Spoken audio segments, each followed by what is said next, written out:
নমস্কাৰ স্বাগতম জনাইছো সকলোকে আজিৰ ভিডিওটো আসলতে যিসকলৰ বাৰ্থ সাৰ্টিফিকেট নাই অৰ্থাৎ যিসকলৰ বয়স 35 ইয়াৰ্স বা 40 ইয়াৰ্স বা তাৰ ওপৰত আগতে সাধাৰণতে বাৰ্থ সাৰ্টিফিকেট নাছিলে আৰু সেই সকল লোকে কেনেদৰে এসপ্তাহৰ ভিতৰত বাৰ্থ সাৰ্টিফিকেট পাব পাৰে আৰু সেই সম্পৰ্কে আসলতে আজিৰ ভিডিওটো আগত যেহেতু বাৰ্থ সাৰ্টিফিকেটৰ হিমান নাছিল প্ৰয়োজনীয়তা নাছিল বা ম্যান্ডেটৰি নাছিল তো আগতে কি হৈছিল মানে স্কুলত হেডমাষ্টাৰে বা কেৰানিয়ে কি কৰিছিল নিজাববীয়াকৈ কিবা এটা ডেট অফ বাৰ্থ মানে মিলাই দিছিলে তো বয়সৰ লগত সাধাৰণতে দেখা যায় 31 ডিসেম্বৰ বা 1 জানুৱাৰী তেনেকুৱা এক সপ্তাহ বা 10 দিনৰ ভিতৰতে আপুনি পাৰমিশন উলাব পাৰিব আৰু তাৰ বাবে আপুনি কি কৰিব লাগিব কথাখিনি মন দি শুনক যিসকলে মোবাইল চলোৱাত অলপ এক্সপাৰ্ট মোবাইলত অনলাইন কামবোৰ কৰিব পাৰে বা এপ্লাই কৰিব পাৰে অনলাইন তেওঁলোকে সেৱা সেতু এপ যেটো আছে হেতু পোৰ্টেলটো খুলিব তাতে গৈ আপুনি সাৰ্চ বাটন যেটো আছে তাতে সাৰ্চ কৰিব permission for delayed birth certificate আৰু permission for delayed birth certificate বুলি আহিব তাতে ক্লিক কৰিব ক্লিক কৰিলে তাতে নেক্সট স্টেপ বাই স্টেপ আহি থাকিব একাউন্ট খুলিব লাগিব একাউন্ট খুলি তাৰ পিছত আপোনাৰ সেই ফৰ্ম যিখন আছে অনলাইন হেখন ফিল আপ কৰিব লাগিব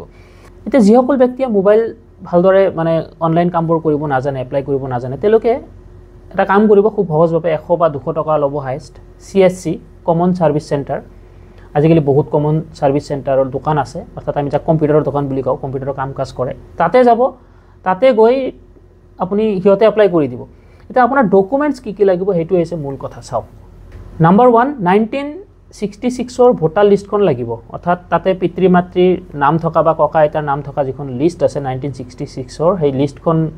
কপি এটা বনাব নাম্বাৰ 2 কাৰেন্ট ভোটাৰ লিষ্ট বৰ্তমানৰ যেটো ভোটাৰ লিষ্ট আপোনাৰ নাম আছে সেইখন কপি এটা বনাব থাৰ্ড নাম্বাৰ আপোনাৰ এফিডেভিট এখন লাগিব বাৰ্থ সাৰ্টিফিকেট বনাওতে কিয় লেট হল কোৰ্টৰ পৰা এখন এফিডেভিট উলাই লব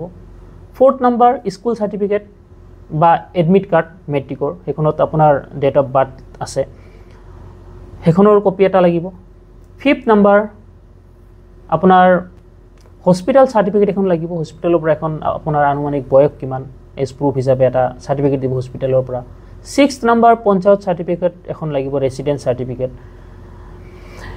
এই ছয়বিধ মূল ডকুমেন্ট হলে আপোনাৰ মানে ডিলেড বাৰ্থৰ কাৰণে বাৰ্থ ৰেজিষ্ট্ৰেচনৰ কাৰণে আপুনি পাৰমিশনৰ কাৰণে এপ্লাই কৰিব পাৰিব লগতে আৰু কিছু সাপোৰ্টিং ডকুমেন্ট দিব পাৰে আধাৰ কাৰ্ড পেন কাৰ্ড এবোৰ আপুনি দি দিব পাৰে এবং এখিনি নহলেও হয় তো মূল এই ছয়বিধ ডকুমেন্ট আপোনাৰ লাগিব এতিয়া আন এটা কথা লৈ আহো যিসকল লোক অশিক্ষিত মানে সাৰ্টিফিকেট নাই স্কুল সাৰ্টিফিকেট নাই তো তেওঁলোকে কি কৰিব আৰু হেতুৰ বিকল্প হৈছে যে তেওঁলোকে এটা অতিৰিক্ত এফিডেভিট বনাব